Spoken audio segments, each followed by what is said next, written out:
This is a quick video on how to install the blades on a John Deere 54-inch mower deck. I've got other videos showing you how to install and uninstall the deck and how to install and uninstall the 44-inch front plow blade. Figured I would do a video on installing the mower blades while I'm at it. So this is pretty straightforward. You've got the bolts here that are normal righty-tighty, lefty-loosey with a big washer.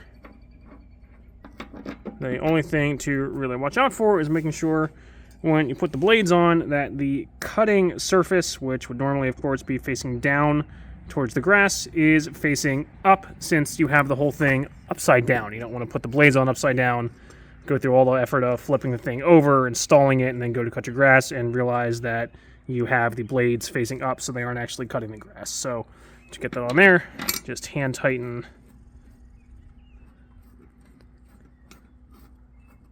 the nut, get a 3/4 inch socket, go ahead and tighten that.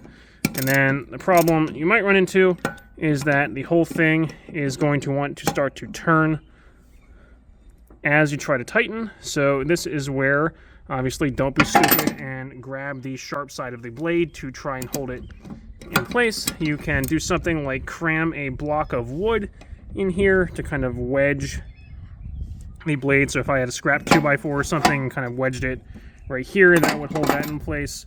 Or if I can do this and film at the same time, just kind of use your foot to brace it, hold that in place so you can get it nice and tight. Repeat for the other two, and you're all set. And then this thing is pretty heavy. I didn't film it because obviously I needed both hands to flip it over, but you might want some help flipping it over so you don't hurt yourself.